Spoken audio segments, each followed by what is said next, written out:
নমস্কার, উদয়পুর ব্রহ্মবাড়ি থেকে আরো একটি লাইভে আপনাদের সকলকে স্বাগত। এবং যে বিষয়টি শোকসাগর ও জলাতে জল পরিপূর্ণ হয়ে কিন্তু জাতীয় সড়কে প্রবেশ করেছে, আপনারা দেখতে পাচ্ছেন গাড়ি চলাচল স্তব্ধ রয়েছে এবং অনেক গাড়ি নষ্ট হয়ে রয়েছে। এই জায়গা দিয়ে যাওয়ার সময় অনেক গাড়ি নষ্ট হয়ে গেছে, যেটা খবর পেলাম আমরা, এবং বাইকও কিন্তু নষ্ট হচ্ছে।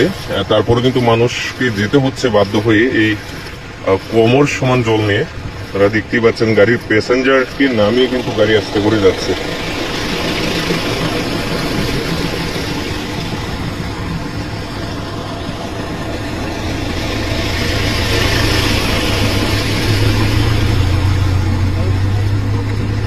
গোমতী নদীর জল কমলেও কিন্তু উদয়পুরে কিন্তু জল প্রবেশ করছে এবং যার একমাত্র কারণে না, ওরা তো বাইকটা নষ্ট হয়ে যেতে পারতো।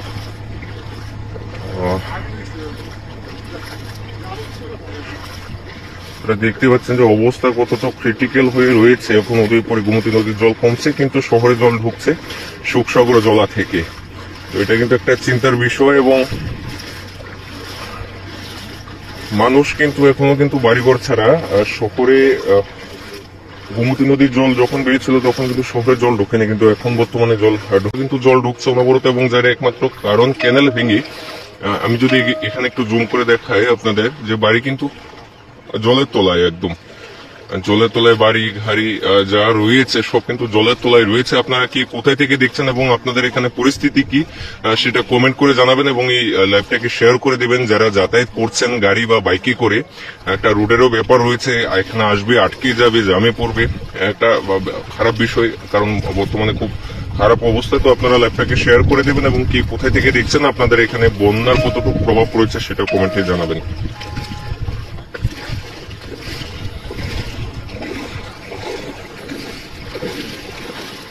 এখনো কিন্তু প্রচুর বাড়ি কিন্তু প্রচুর না, এখানে যারা রয়েছে সব বাড়ি কিন্তু জলের তলায় এবং ভয়াবহ পরিস্থিতি। এখনো কিন্তু মানুষ কিন্তু শরণার্থী শিবিরে আশ্রয় নিচ্ছেন সময়ের শিকার হয়ে, এবং বাড়ি ঘর দোকান সব জলের তলায় এবং একটা ক্রিটিক্যাল অবস্থা উদয়পুরে। এবং যে ক্যানেলটা ভাঙার ফলে এটা হয়েছে, সেই ক্যানেল কিন্তু ইতিমধ্যে অস্থায়ীভাবে মেরামত করার জন্য কাজ চালাচ্ছেন যুদ্ধকালীনভাবে প্রশাসন এবং ফুলকুমারী এলাকার মানুষজনরা।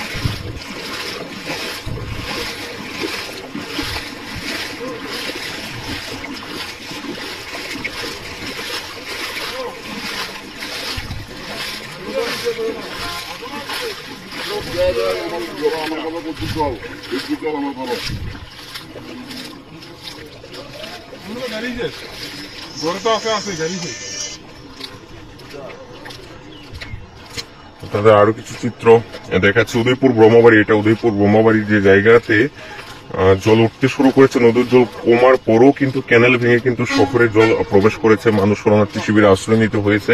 দেখুন বাড়ি ঘর দোকান সব কিন্তু জলের তলায়, বাড়ি ঘর। এবং একটা ভয়াবহ চিত্র আপনাদের প্রথম দিকে দেখিয়েছিলাম, এখন আমরা আরেকটা চিত্র দেখাই যে মানুষ কতটুকু অসহায় অবস্থায় রয়েছে। এবং বাড়িটা সত্যি বাড়ি কিন্তু একদম জলের তলায়, যে একজন বলছে দেখানোর জন্য তারা শরণার্থী শিবিরে আশ্রয় নিতে বাধ্য হয়েছে।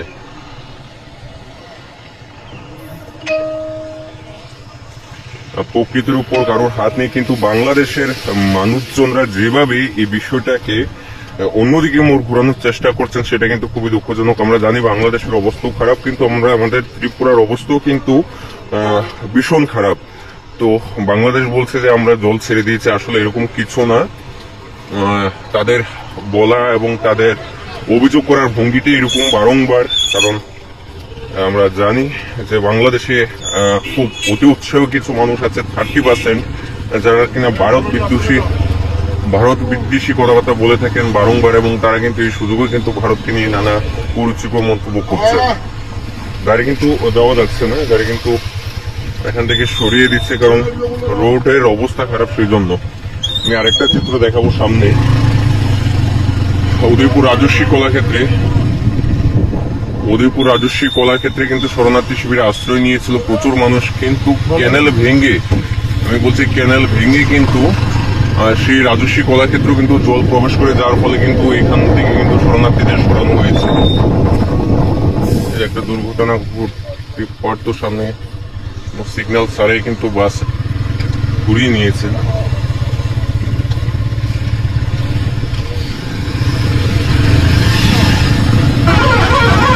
এখানের অবস্থাটা সেটা একটু আপনারা দেখুন যে বিদ্যালয় পরিদর্শক কার্যালয় থেকে শুরু করে জেলা শিক্ষা দপ্তর কিন্তু জলের তোলায়, এবং দেখুন এখানে মানুষ কিন্তু অসহায়, বাড়িঘরের একদম চাল পর্যন্ত কিন্তু জল উঠে গেছে। সেই জায়গাতে যদি আমরা দেয় সেটা কিন্তু তুলে ধরতে পারবো না, কারণ আমাদের উচ্চতা এতটা নেই। এবং রাজস্বী কলাক্ষেত্র আর সেখানে শরণার্থী শিবিরে যারা ছিলেন তাদেরকে কিন্তু অন্যত্র সরানো হয়েছে। সব জায়গাতেই একই অবস্থা উদয়পুরে। এবং ক্যানেলটা যতদিন ঠিক না করা যায় ক্যানেলটা যতদিন ঠিক না করা যায় ততদিন কিন্তু অবস্থা খারাপ থাকবে। এবং ক্যানেল কিন্তু যুদ্ধকালীন তৎপরতা ঠিক করছেন। জেলা পুলিশ সুপারের যে কোয়ার্টার রয়েছে বা রেসিডেন্সি রয়েছে এটাও কিন্তু জলের তলায়। মানুষ কিন্তু এক প্রকার উদয়পুরে অসহায় অবস্থায় রয়েছে। এবং গোমতী জেলার যে পর্ব কমরপুর সেখানে একই অবস্থা, সোনামুড়াতে একই অবস্থা। আগরতলাতে বৃষ্টি না হওয়ার ফলে জল নেমে গেছে, আগরতলা কিন্তু ভালো রয়েছে। আমরা অন্য কোথাকার লাইভ আপনাদের সামনে তুলে ধরার চেষ্টা করবো। আপনারা লাইভটাকে শেয়ার করে দিবেন এবং উদয়পুরের যে ট্রাফিক ব্যবস্থা এবং উদয়পুর থেকে